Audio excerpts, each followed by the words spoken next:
ડાકોરના ગોટા જે ખાલી ગુજરાતમાં કે ડાકોરમાં પ્રખ્યાત નથી પણ વિશ્વભરમાં પ્રખ્યાત છે. અને ડાકોરના ગોટાનો લોટ આપણે બધા જ આપણા ઘરમાં રાખતા હોઈએ છીએ. અને હવે વિચારો કે ડાકોરના ગોટા અગર તમે ઇઝીલી ઘરે બનાવી શકો એના લોટ વગર, કેવી મજા પડી જાય. એકદમ ડાકોર જેવો જ સ્વાદ આવે છે. એકવાર જરૂર ટ્રાય કરજો. સૌથી પહેલા એક ડ્રાય મસાલો બનાવવાનો છે. એના માટે એક પેનમાં ઘણું બધું જીરું લઈશું, સૂકા લાલ મરચા, એક તજનો ટુકડો, થોડા તમાલપત્ર, કાળા મરી અને લવિંગ, વરિયાળી, તલ, આ બધી જ વસ્તુઓને એકદમ સરસ શેકી લેવાનું છે. બધું શેકાઈ જાય પછી એને ગ્રાઇન્ડ કરી લેવાનું છે. તમે ઈચ્છો તો એને ખાંડી શકો છો, પણ અધકચરું અગર ક્રશ કરી લેશો તો પણ ચાલશે. અને બહુ જ વધારે ઝીણો ભૂકો નથી કરવાનો.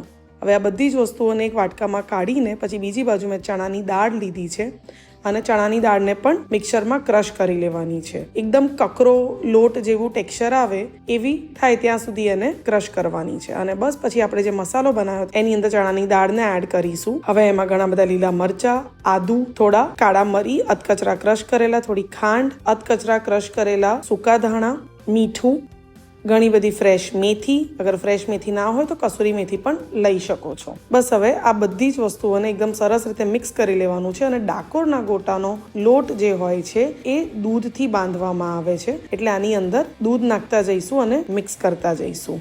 અત્યારે મેં જે ફ્રેશ મેથી નાખી એની પહેલાંની જેટલી પણ પ્રોસેસ છે, અત્યારે મેં જે ફ્રેશ મેથી, લીલા મરચાં અને આદુ નાખ્યું એની પહેલાંની જેટલા પણ ઇન્ગ્રીડિયન્ટ્સ છે એ બધાને તમે સ્ટોર કરી શકો છો. એટલે ડાકોરના ગોટાનો એક ઇન્સ્ટન્ટ રેડી થઈ જશે. અને પછી જ્યારે ડાકોરના ગોટા બનાવવા હોય ત્યારે બધા ફ્રેશ ઇન્ગ્રીડિયન્ટ્સ નાખવાના અને દૂધથી એનો લોટ બાંધવાનો. અને એની કન્સિસ્ટન્સી એકદમ પ્રોપર આવી જાય ત્યારે એની અંદર થોડો સોડા અને ઉપર ગરમ તેલ નાખીને એકદમ સરસ રીતે મિક્સ કરી લેવાનું છે. અને થોડો લીંબુનો જ્યુસ નાખવાનો છે. હવે એકદમ સરસ રીતે પ્રોપર કન્સિસ્ટન્સીમાં ડાકોરના ગોટાનો લોટ જે છે તૈયાર થઈ ગયો છે.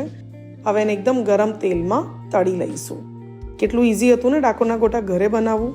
અને જ્યારે તળવા માટે નાખો ત્યારે ગેસ જે છે મીડિયમ ફ્લેમ પર રાખવાનો. અને પછી થોડા ક્રિસ્પી થાય અને બ્રાઉન થવા માંડે અને અંદરથી ચણાની દાળ કૂક થવા માંડે પછી ગેસને ફૂલ કરીને એને થોડા બ્રાઉન કરવાના. હવે એની સાથે હું થોડા મરચા તળીને સર્વ કરી રહી છું. એકદમ ટેક્સચર પણ તમે જોશો તો ડાકોરના ગોટા જેવું જ છે. આજે જ આ ડાકોરના ગોટા ટ્રાય કરજો અને મને કહેજો કે તમને આ રેસીપી કેવી લાગી અને તમારા ફેમિલી મેમ્બર્સને ડાકોરના ગોટા જેવો સ્વાદ લાગ્યો કે ના લાગ્યો મને કમેન્ટ બોક્સમાં જરૂર બતાવજો. એન્જોય.